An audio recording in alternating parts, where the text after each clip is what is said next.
Assalamualaikum warahmatullahi wabarakatuh. Welcome back to my channel Rizky Pandawa Ilhami.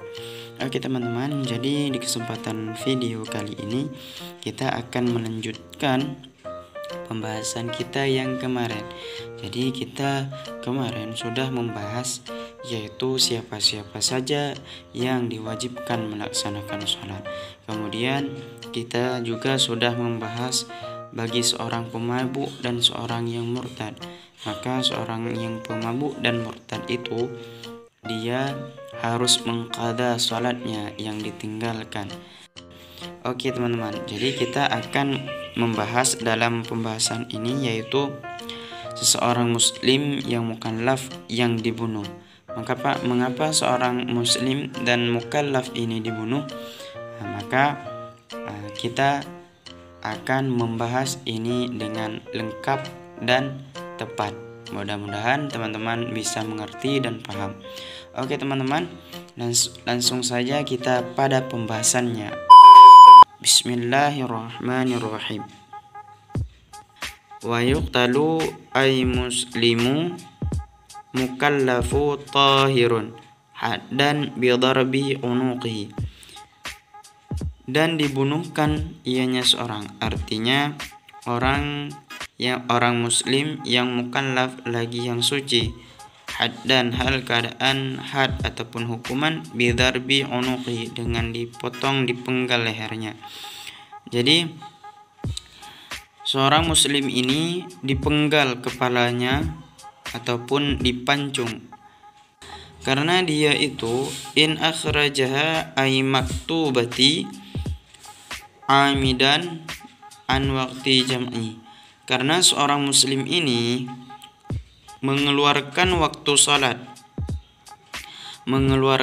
salat artinya dia tidak melaksanakan salat dengan keadaan sengaja.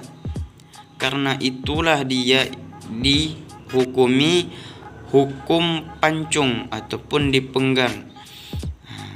Dia ini tidak melaksanakan sholat dengan sengaja, dan waktu sholat ini adalah waktu jamak. Waktu jamak ini teman-teman yaitu waktu sholat yang bisa dihimpun. Contohnya salah satu contohnya yaitu seperti zuhur dan asar. Jadi zuhur dan asar itu dia tinggalkan dengan keadaan sengaja. Mengapa dia itu meninggalkan sholat? Karena ingkana kaslan ma'a i'tiqadi wujubiha. Karena dia itu tidak melaksanakan sholat karena dia malas, kaslan. Malas beserta dia masih mengetahui akan wajibnya sholat bagi dirinya. Karena itulah dia dikenakan hukum penggal. Maka orang seperti ini teman-teman pantas dihukumi hukum penggal dengan dipotong lehernya. Karena itulah jangan kita meninggalkan sholat karena malas pun kita tidak melaksanakan sholat. Hukum Islam sangatlah keras, apalagi hukum di akhirat. Kemudian kita lanjutkan, in lam yatub ba'dal istitabati wa ala nadbil istitabati la yadminu min qatli qabla taubati lakin yu'athimu. Jadi setelah seseorang itu kita tuntut untuk dia bertobat tetapi dia tidak ingin bertobat, maka apabila kita menghukumi hukum sunnah itu di saat kita penggal kepalanya, di saat kita bunuh, maka kita tidak wajib untuk membayarnya, tetapi kita berdosa. Tetapi kalau menghukumi hukum wajib, orang yang memenggal kepalanya itu tidak berdosa dan tidak untuk dibayar. Semoga teman-teman bisa memahami sampai sini, yaitu kita itu di saat kita disuruh taubat ataupun disuruh untuk melaksanakan sholat, laksanakanlah sholat. Jangan kita membantah, jangan kita menentang, karena apabila kita menentang, di sini dikatakan wa yaqtalu piran intarakaha jahidan wujubiha fala yughsal wa la yusalli 'alaiha. Maka bagi seseorang yang menentang akan sholat itu, menentang sholat karena meninggalkan sholat itu, dia meninggalkan sholat kemudian dia menentang akan sholat. Menentangnya itu teman-teman, buat apalah sholat itu, tidak berguna pun. Maka orang seperti ini, orang yang menentang kewajibannya dengan sengaja dan dengan sangat lantang, maka dia itu langsung menjadi seorang kafir. Maka kafir yang seperti ini wajib kita bunuh.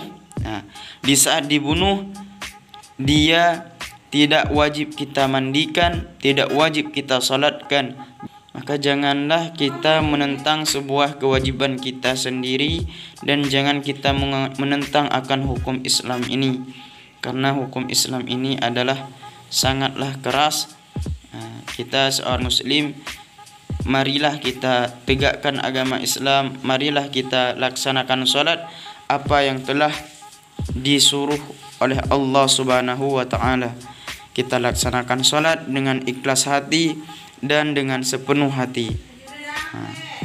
Maka hukum Islam ini teman-teman sangatlah keras. Orang meninggalkan sholat dengan malas aja dia akan dibunuh, dipenggal kepalanya, apalagi di saat di akhirat. Maka di saat kami menjelaskan mungkin ada kekurangan dan kesilapan, tolong teman-teman dimaklumi, karena kami ini juga masih seorang pelajar. Mungkin akan kedepannya kita akan lebih bisa mengamati dan belajar lebih giat. Dan teman-teman jangan lupa ditegur, di komen dalam kolom komentar. Oke teman-teman, mungkin hanya sekian dari Rizky Pandawa Ilhami. Oke, assalamualaikum warahmatullahi wabarakatuh.